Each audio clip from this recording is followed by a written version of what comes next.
Hey, what's up, fellas? How you doing? Man, Antonelli here.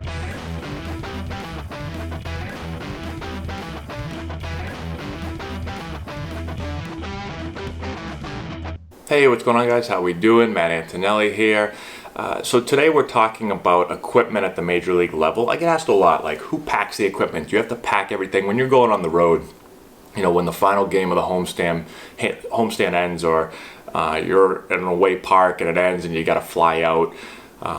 Who packs all this stuff? Do the players do it themselves? Does someone else do it? So let's kind of talk about it real quick. And there's a little bit of a difference between minor leagues and major leagues, as you would probably guess. In the minor leagues, typically you're going to pack a lot of your own stuff. Now, sometimes it depends a little bit on who your clubhouse attendant is, and when you're on the road, what the road club is like. Sometimes you'll come back after a game and some of the stuff will kind of be packed away, and then you'll just kind of have to finish the bag. Sometimes, again, especially in lower levels, I mean, you got to pack everything. Like, nothing's going to be packed up at all, and you've got to throw everything in there. Make sure you don't forget anything. You know, I'd have to check 100 times because I always leave, oh, I think I forgot something in that top cubby. Oh, I think I forgot something in the bottom cubby. And so you'd have to make sure that everything's in there.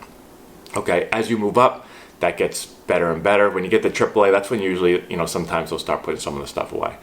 When you get to the major leagues, you almost have to pack nothing pretty much. So typically, when you come back, so the game ends, you come back, and you almost always, your bag is just sitting there right next to your chair, and it's like almost fully packed. So all the uniforms, whatever uniforms we're wearing for that next series, they're all in the bag.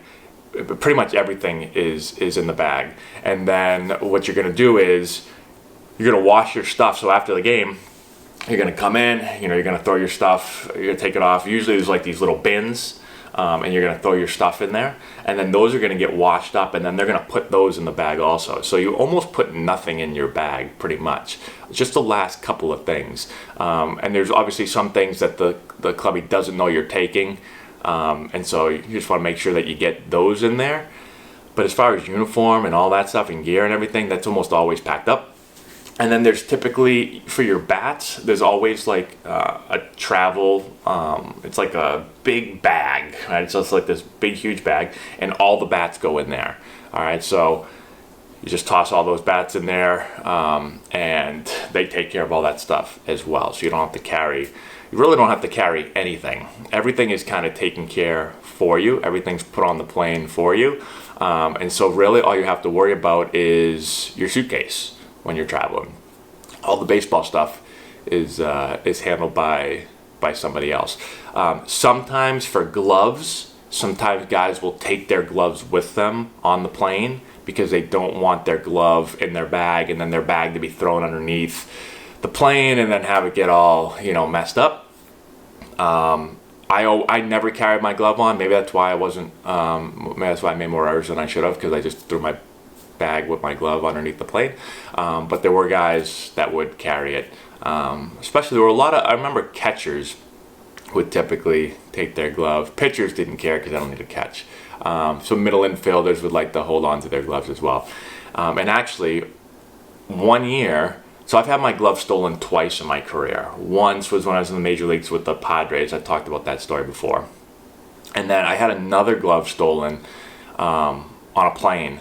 So I was actually in the minor leagues, and I didn't lock my bag. I should have. In the minor leagues, you travel commercial, and so I just put my bag. You know, you actually have to carry your bag, like I said, and you know, you put it down when you check in. And when we arrived, I go and open up my bag, and my glove's gone, and someone stole it. I'm assuming somebody that worked for the airline doing the baggage stuff must have saw. That's when I was with the Nationals. I had a Nationals bag, and they must have just seen that it was a Nationals bag. I was like, oh, let's see what's in here. Oh, here's a nice glove. It was weird though. They didn't take anything else. They just took my glove, and so that really stunk. So twice in my career, I had my glove stolen, and that's another reason why some guys probably carry their gloves on. Although in the major leagues, I don't think anyone's stealing your glove. I'd be interested if that has ever happened before. But again, you're not really dealing with a whole lot of people. You basically pull right up to the plane. You know, bus pulls right up to the plane, and you almost load it in right there. So there's You don't have to go through security really, through the airport at all. There is like a little table when you pull up to the runway and you get off the bus and you just walk. There's like a quick little personal security thing. They just, okay, good, get him on there. So you're not really dealing with a whole lot of people. But that's how baggage stuff works, all right? You don't really have to do anything. And again, once your stuff's there, and then when you get to the park, I missed this part a little bit, when you get to the park, you get off the plane, you go to a hotel, whatever, you go to the park, everything has already been, you don't take your bag or anything off the plane, it all gets to the park, and then they put it in your lockers. When you get there, like your uniform's hung up, and your cleats are here, and your glove and everything, so everything is already set up in there for you. You really don't have to do anything. So, that's when you're living the good life when it comes to your gear and equipment. So that's all I got today. Thanks for watching. Let me know in the comment section below if you have any more questions. Subscribe to the channel, give the video a thumbs up, all that good stuff. Share the video with your friends. In the description box, we got a bunch of stuff down there to check out as well. So definitely do that. And that's all I got, guys. Thanks so much for watching. I appreciate it. And we'll talk to you later.